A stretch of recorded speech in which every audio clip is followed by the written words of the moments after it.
Entrevista Matutina. Amigos, bienvenidos a Entrevista Matutina por Venevisión. Aquí estamos como todos los días comenzando la jornada con los puntos de vista de los protagonistas de la vida nacional. Hoy nos acompaña en el estudio Indira Urbaneja, analista político. Bienvenida, gracias por acompañarnos. Gracias, un placer estar contigo. ¿Cuál es la situación del país tras el primer cuatrimestre del año, tanto desde el punto de vista político como económico, considerando la percepción de la gente? Empezamos con lo económico, porque lo económico es lo que está empujando lo político y no al revés. Claro que hay una diatriba en este momento si el país se arregló o no se arregló, de si estamos bien o no estamos bien. Yo estoy cansada de decir que el país no está bien, pero quiere estarlo. Y se empiezan a dar los primeros pasos hacia.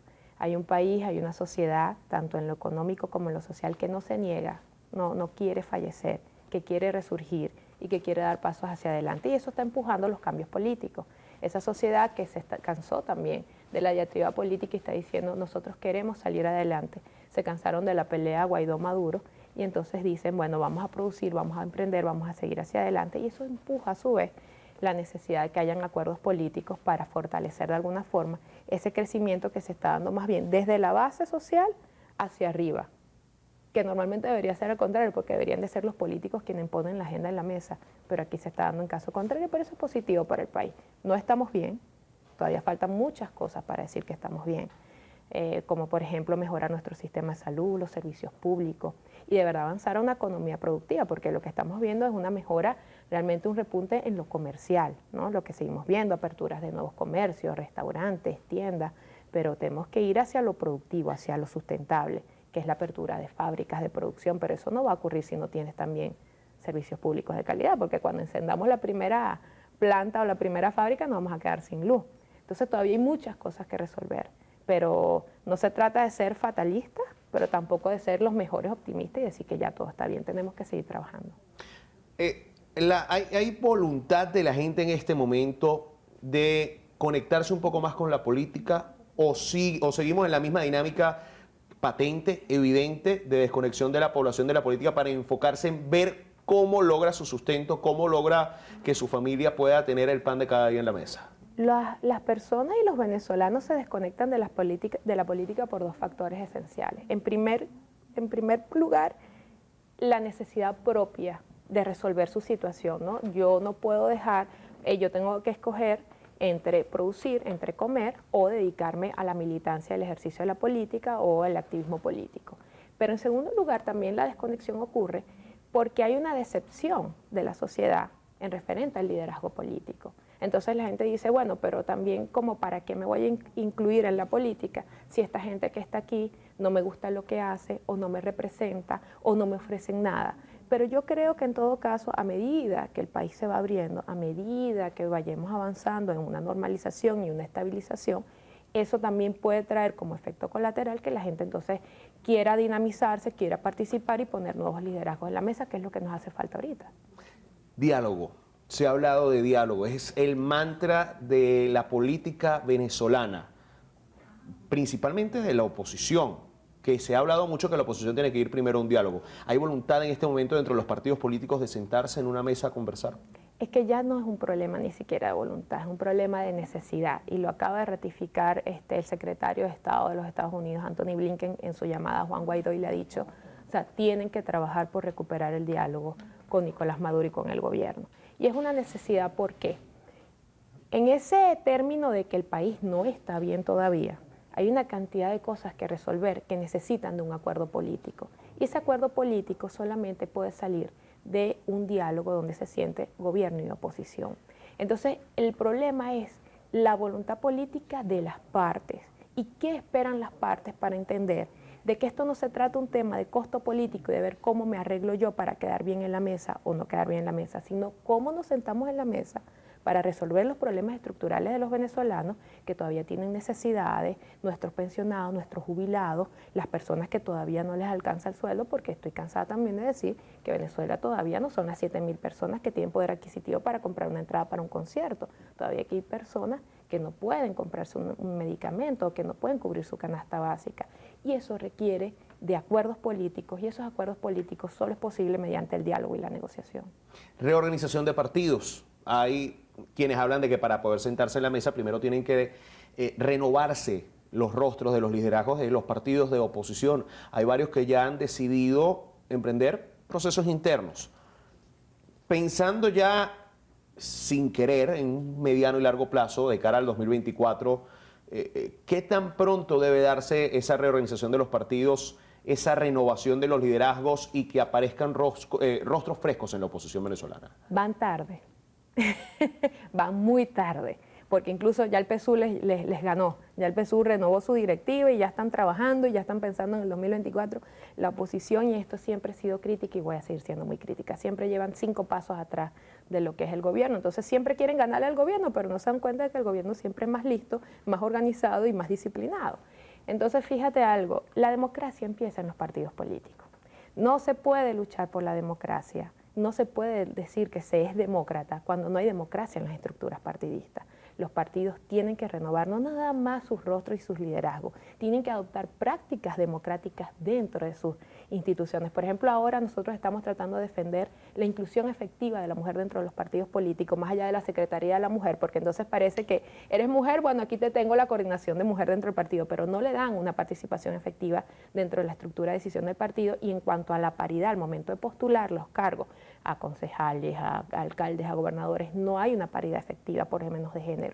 Yo creo que mientras que los partidos sigan encerrados en sus prácticas, además machistas y excluyentes, no va a haber democracia. Entonces mal podrían ser representantes de la defensa de la democracia. Van tarde, tienen que apurarse con ese proceso. ¿Hay rostros que aparezcan en este momento en la oposición como que podrían aparecer tal vez como opciones de cara a 2024 hoy, en este mes de mayo del 2022? Es necesario y fundamental. Yo creo que en esos procesos de renovación ya hay algunos partidos, como dijiste, que lo están haciendo, que están tratando de renovar sus estructuras, y esto tienen que apostar a nuevos liderazgos, porque yo creo que con los liderazgos desgastados, la crisis política, que ha sido voraz además, se ha comido mucho de esos liderazgos. Y si quieren tener un triunfo medianamente aceptable en el 24 y en el 25, yo todavía no veo ganadores de oposición para el 24, honestamente, pero si quieren tener un papel importante en este proceso electoral, tienen que renovar las caras, porque las encuestas te dicen que el país, la inmensa mayoría del país, no cree en quienes hoy están liderando la política. Hubo un acercamiento entre Estados Unidos y Venezuela, lo sabe bien, comenzando el conflicto entre Ucrania y Rusia. Y pareciera que hay posiciones de tratar de rebajar las sanciones, favorecer el intercambio comercial.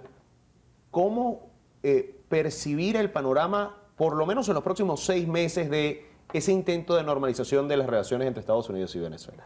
Hay que seguir apostando y profundizando esto. Hay mucha gente, los que juegan al fatalismo, no les gustó que esto se diera.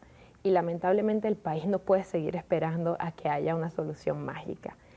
Es una salida importante, y siempre lo he dicho en las oportunidades que tengo de hablar con gente de la administración norteamericana, siempre le he dicho que el diálogo directo con el gobierno es fundamental, más allá de si ellos quieren seguir manteniendo su postura hacia Guaidó y su reconocimiento hacia Guaidó. Tiene que haber un entendimiento con quien efectivamente tiene poder, con quien efectivamente tiene las llaves del país, con quien efectivamente manda en Miraflores, que es Nicolás Maduro. En este caso, hasta ahora los avances sobre todo se están dando en materia petrolera, ¿no?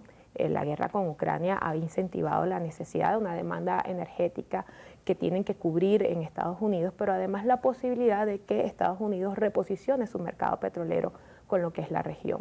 En ese sentido se siguen avanzando en conversaciones que de repente no están en la mesa pública y deberían de mantenerse así, además, para que no estén bombardeados por los sectores políticos.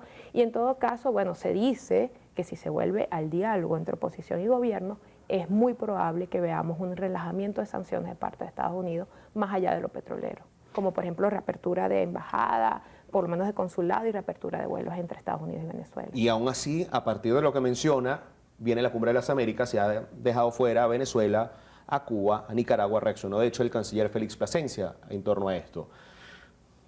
Vemos esto de un lado y ahora vemos esta situación. ¿Qué puede significar eso? ¿Qué mensaje está tratando de mandar la OEA? Y también, bueno, porque el gobierno lo ve así, Estados Unidos tomando esa decisión porque la cumbre es en Los Ángeles. Sí, efectivamente yo creo que es un error porque se sancionan a estos países, o sea, se sanciona a Venezuela, Nicaragua, Cuba, y se les dice que no se les va a invitar porque no hay democracia, por falta de prácticas democráticas, ¿no?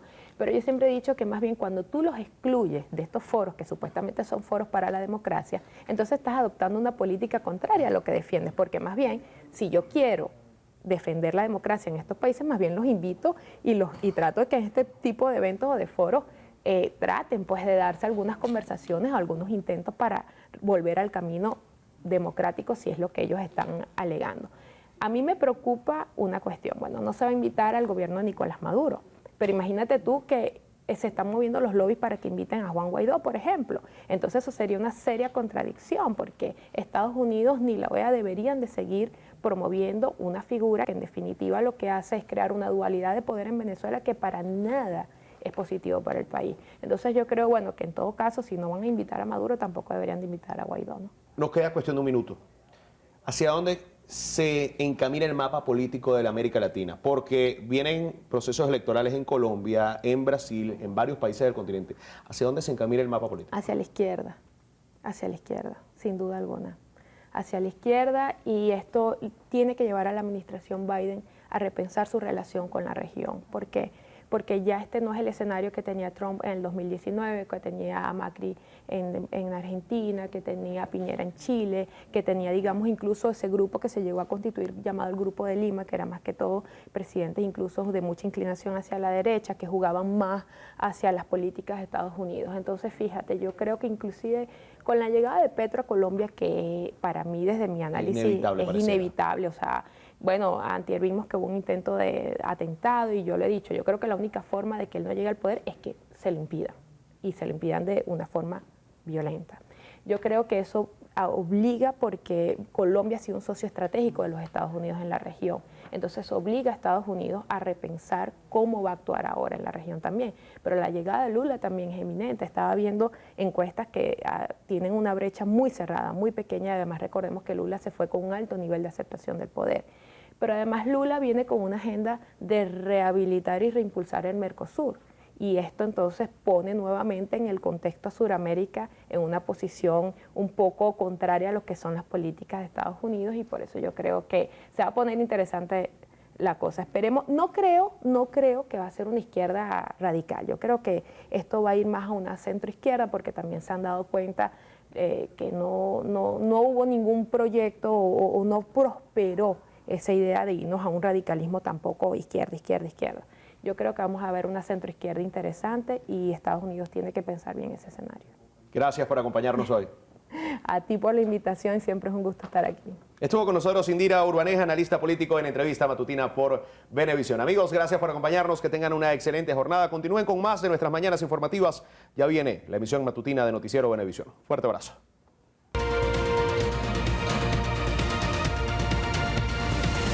Entrevista Matutina